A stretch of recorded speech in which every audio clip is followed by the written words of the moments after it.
हिंदुस्तान में विचारधारा की लड़ाई चल रही है। एक तरफ कांग्रेस पार्टी जो संविधान को मानती है और इसके लिए लड़ रही है, और दूसरी तरफ आरएसएस, बीजेपी जो इस संविधान के खिलाफ हैं, अंबेडकर जी, गांधी जी के संविधान के खिलाफ हैं, इसको कमजोर करते हैं और इसको खत्म करना चाहते हैं। यह लड़ाई चल रही है। यह जो संविधान है, यह सिर्फ एक किताब नहीं है। इसमें हिंदुस्तान की हजारों साल पुरानी सोच है। अंबेडकर जी, महात्मा गांधी जी, बुद्ध भगवान, बसवना जी, फूले जी, नारायण गुरु जी, हिंदुस्तान के जो महापुरुष हैं, उनकी सोच और उनकी आवाज इस संविधान में है।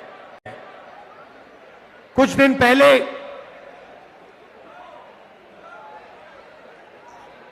आरएसएस के नेता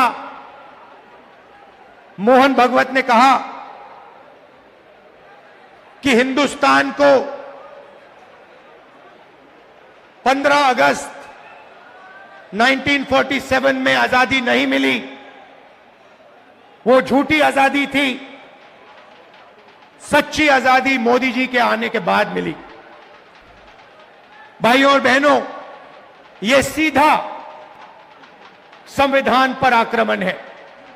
इन्होंने पहले, लोकसभा से पहले संविधान को रद्द करने की कोशिश की। इन्होंने कहा कि 400 पार हमारी सीटें आएंगी, और जब सीटें आएंगी हम संविधान को खत्म कर देंगे, बदल देंगे। उनके सामने इंडिया गठबंधन और कांग्रेस पार्टी खड़ी हुई, हमारे कार्यकर्ता खड़े हुए, और लोकसभा में 400 पार छोड़ो, लोकसभा में नरेंद्र मोदी जी को इस पर मत्था टेकना पड़ा था। जब वो अंदर घुसे थे, मत्था टेक कर घुसे थे। भाई और बहनों, एक बात याद कीजिए और इसको भूलिए मत। जिस दिन ये संविधान खत्म हो गया, उस दिन हिंदुस्तान के गरीब लोगों के लिए इस देश में कुछ नहीं बचेगा। दलितों के लिए, आदिवासियों के लिए, पिछड़ों के लिए देश में कुछ नहीं बचेगा।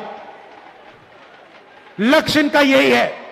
ये मीडिया कैमरा लिए घूम रहा है, ये आपका मीडिया थोड़ी है, ये अदानी अंबानी का मीडिया है।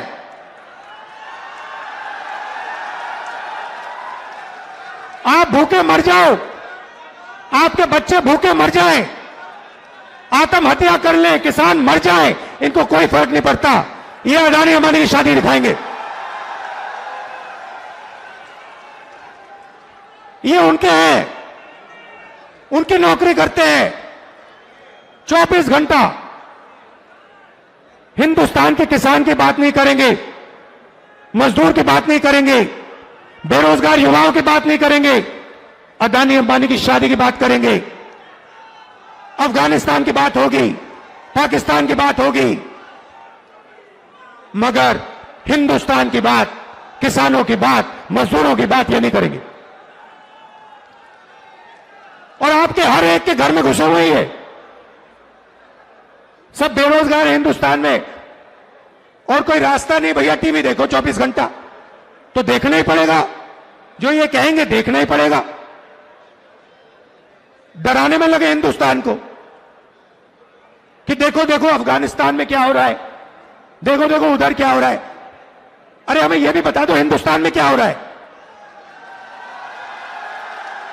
कॉन्स्टिट्यूशन से पहले, संविधान से पहले इस देश में गरीबों के कोई अधिकार नहीं हुआ करते थे।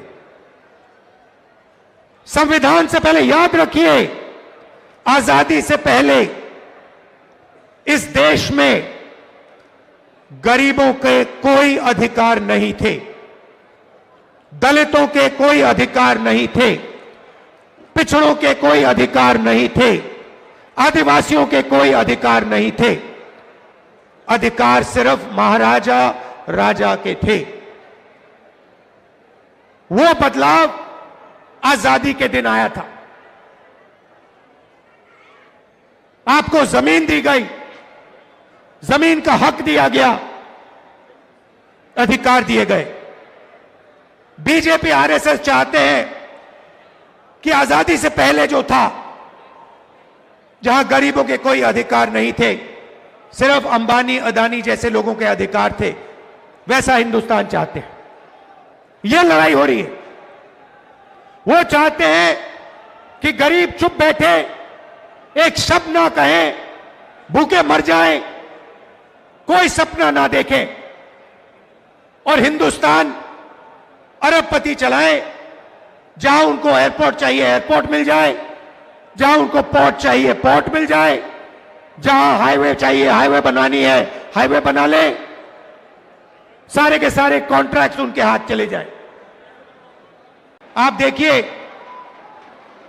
2-3 अरबपतियों को सारे के सारे कॉन्ट्रैक्ट्स दे देते हैं। अदानी अंबानी जैसे लोगों को हिंदुस्तान का पूरा धन पकड़ाया जा रहा है। इस संविधान में कहां लिखा है कि हिंदुस्तान का धन अदानी के हवाले कर देना चाहिए? मुझे दिखाओ कहां लिखा है इस संविधान में। संविधान में लिखा है हिंदुस्तान के सारे नागरिक एक समान है।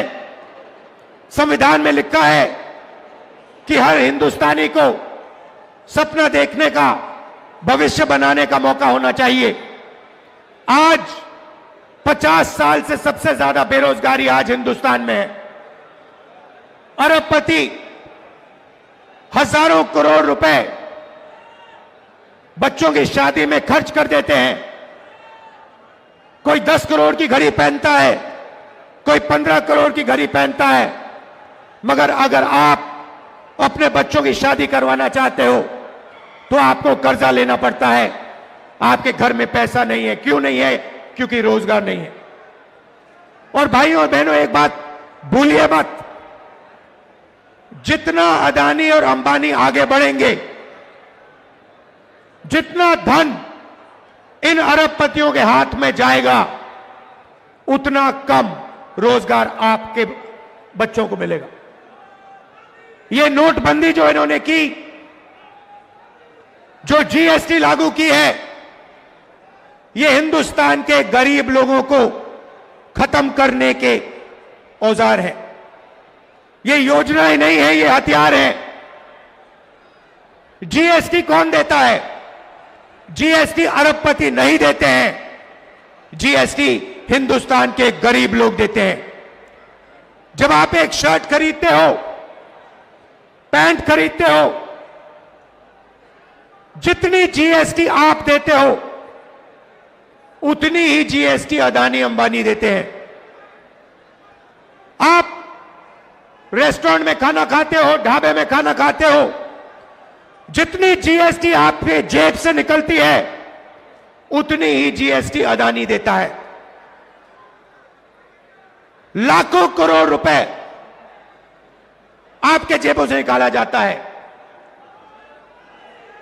लाखों करोड़ रुपए कहां जाता है? सीधा अरबपतियों के बैंक अकाउंट में जाता है। 16 लाख करोड़ रुपए नरेंद्र मोदी जी ने अरबपतियों का कर्जा माफ किया है। किसका पैसा था वो? उनका पैसा नहीं था, आपका पैसा था। कर्जा माफ कैसे हुआ? आपके पैसे से हुआ, आपकी मेहनत से हुआ। मगर मैं आपसे पूछना चाहता हूं, किस किसान का कर्जा माफ करते हैं? किस मजदूर का पैसा माफ करते हैं? किस स्टूडेंट का पैसा कर्जा माफ करते हैं?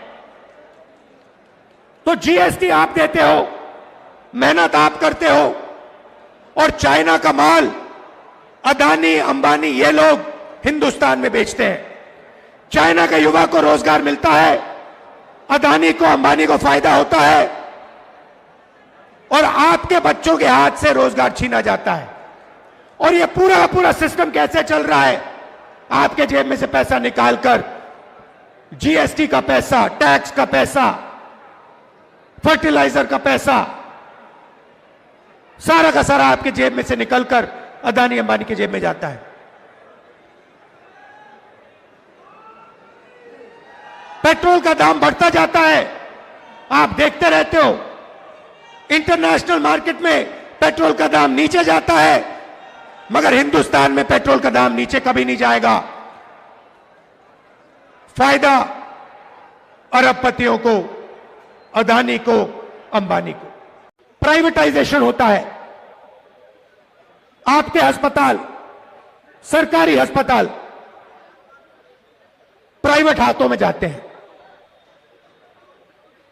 आपके बच्चे प्राइवेट कॉलेज और यूनिवर्सिटी में जाते हैं। जब आप बीमार होते हो, आप प्राइवेट अस्पतालों में जाते हो। सबसे पहले आप एक अपने आप से सवाल पूछिए, यह जो प्राइवेटाइजेशन हो रहा है, यह जो शिक्षा का सिस्टम प्राइवेटाइज हो रहा है, स्वास्थ्य का सिस्टम प्राइवेटाइज हो रहा है, इस प्राइवेट सिस्टम के मालिक कौन है? यह सवाल पूछिए। आप लोग बच्चों की शिक्षा के लिए लाखों रुपए देते हो। क्यों देते हो? क्योंकि आप अपने बच्चों को रोजगार दिलवाना चाहते हो। हिंदुस्तान में सीधी सी बात है, शिक्षा का जो सिस्टम है, सर्टिफिकेशन का सिस्टम है, ठप्पे का सिस्टम है। आपको सर्टिफिकेशन चाहिए कि मेरे बच्चे ने यूनिवर्सिटी डिग्री कर दी, कॉलेज की डिग्री कर दी, और आप सोचते हो, करोड़ों लोग सोचते हैं, करोड़ों युवा सोचते हैं कि इस सर्टिफिकेशन के साथ आप अपनी जिंदगी बना पाओगे। सोचते हैं कि लाखों रुपए देने के बाद, अरबपतियों को लाखों रुपए देने के बाद, मेहनत करने के बाद हमारे बच्चों को सर्टिफिकेशन मिल जाएगा और उनको रोजगार मिल जाएगा। भाई और बहनों, यह सरासर झूठ है। इस देश में आपके बच्चों को रोजगार नहीं मिल सकता है, चाहे वो कुछ भी कर ले। क्षमता हो, ऊर्जा हो, सपना हो, इस देश के युवाओं को रोजगार नहीं मिल सकता है। तो मैं आपसे क्या कह रहा हूं? मैं कह रहा हूं कि लाखों रुपए आप अरबपतियों को शिक्षा के लिए दे रहे हो, और अरबपति हिंदुस्तान के रोजगार के सिस्टम को खत्म कर दिए हैं। नोटबंदी हुई, गलत जीएसटी लागू हुई। आप किसी भी छोटे दुकानदार से पूछो, किसी भी छोटे बिजनेस वाले से पूछो, जो अदानी अंबानी जैसे नहीं है, जो नरेंद्र मोदी के ऑफिस में नहीं जा सकते, उनसे पूछो जीएसटी से फायदा हुआ, नोटबंदी से फायदा हुआ? वो आपसे कहेंगे भैया नोटबंदी, जीएसटी ने हमें खत्म कर दिया, मरवा दिया। रोजगार कौन देता है? अदानी अंबानी नहीं देते। रोजगार करोड़ों छोटे बिजनेस वाले देते हैं, स्मॉल मीडियम बिजनेस वाले देते हैं। उन सबको इन लोगों ने तक खत्म कर दिया है। नतीजा है, आप अस्पताल जाओ, लाखों रुपए अरबपतियों को दो, उसके बाद आप बच्चों को कॉलेज भेजो, लाखों रुपए अपनी जेब से निकालकर आप अरबपतियों को दो। इस सोच में दो कि आपके बच्चों को शिक्षा मिलेगी, सर्टिफिकेशन मिलेगा। मगर जो सर्टिफिकेशन आपको मिल रहा है बिना रोजगार के, उसका कोई मतलब ही नहीं है, वो कचरा है। यह देश की सच्चाई है। आईआईटी के जो स्टूडेंट्स हैं उनको रोजगार नहीं मिल रहा, आईआईएम के लोगों को रोजगार नहीं मिल रहा, आईआईटी के लोगों को रोजगार नहीं मिल रहा। आपको कहां से मिलेगा? बात समझिए। आपको गुलाम बनाया जा रहा है। दलितों को, पिछड़ों को, आदिवासियों को, गरीब जनरल कास्ट के लोगों को एक बार फिर गुलाम बनाया जा रहा है। और मैं हैरान हो जाता हूं, आप देखते जा रहे हो, आपकी लाइफ बर्बाद हो रही है, जिंदगी खत्म हो रही है, आप देखते जा रहे हो। बीजेपी कहती है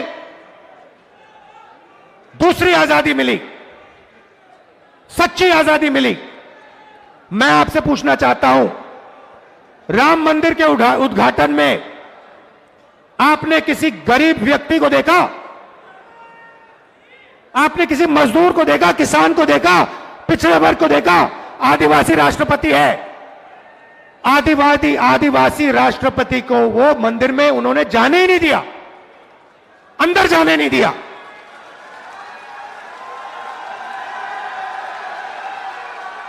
आदिवासी राष्ट्रपति को अंदर जाने नहीं दिया, दलितों को अंदर जाने नहीं दिया, पिछड़ों को अंदर जाने नहीं दिया। पार्लियामेंट का इनॉग्रेशन हुआ,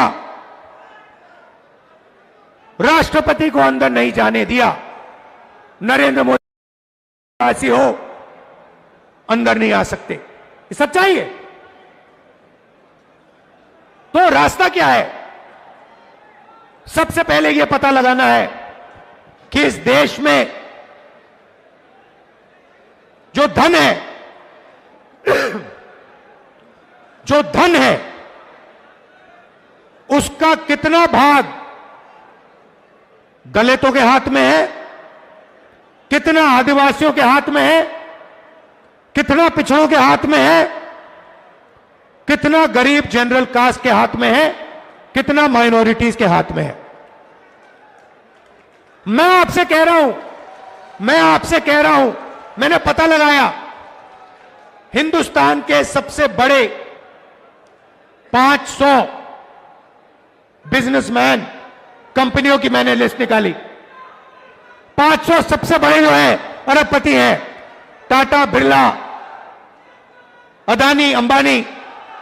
मैं आपको बता रहा हूं कि ये जो 500 कंपनियां हैं, इनके जो 500 मालिक हैं, इनमें आपको एक पिछड़े वर्ग का व्यक्ति नहीं मिलेगा, एक दलित नहीं है, एक आदिवासी नहीं है, एक पिछड़ा नहीं है। मतलब 90% लोग, 90% आबादी में से इनमें एक भी नहीं है। बीजेपी की सोच है कि आप के दो भविष्य हैं, एक मजदूरी करो और दूसरा, अगर आपने ज्यादा चिल्लाया तो जेल में जाओ। ये इनका 21वीं सदी का विजन है। इसलिए मैंने नरेंद्र मोदी के सामने कहा कि मैं नहीं जानता, आप तो कभी करने वाले हो नहीं, मगर जैसे ही कांग्रेस पार्टी की सरकार आएगी, चाहे मध्य प्रदेश में आए, चाहे दिल्ली में आए, जाति जनगणना हम आते ही करना शुरू कर देंगे। तेलंगाना के सीएम बैठे हैं, वहां पे क्रांतिकारी तरीके से हमने जाति जनगणना की है। कुछ ही समय में हम तेलंगाना को दिखाने जा रहे हैं कि तेलंगाना में दलितों की कितनी भागीदारी है, पिछड़ों की कितनी भागीदारी है, आदिवासियों की कितनी भागीदारी है, कौन सी संस्था में कौन कौन बैठा हुआ है। तेलंगाना में हमने काम शुरू कर दिया, कर्नाटक में हमने काम शुरू कर दिया, और यह क्रांतिकारी निर्णय होगा। भाई और बहनों, 90% आबादी को पता लग जाएगा कि इस देश में हमारी कितनी भागीदारी है। 90% को आज आपको दिख रहा है। पिछड़ों को यह भी नहीं मालूम कि देश में उनकी कितनी आबादी है। कितनी शर्म की बात है। नरेंद्र मोदी जी कहते हैं मैं ओबीसी हूं, और आज तक इस देश के ओबीसी को, इस देश के पिछड़े वर्ग को अपनी सच्ची शक्ति, अपनी सच्ची आबादी नहीं मालूम। यह पिछड़ों के खिलाफ अन्याय है, यह दलितों के खिलाफ, आदिवासियों के खिलाफ अन्याय है। इसीलिए हम जाति जनगणना लागू करेंगे, पूरे देश में लागू करेंगे।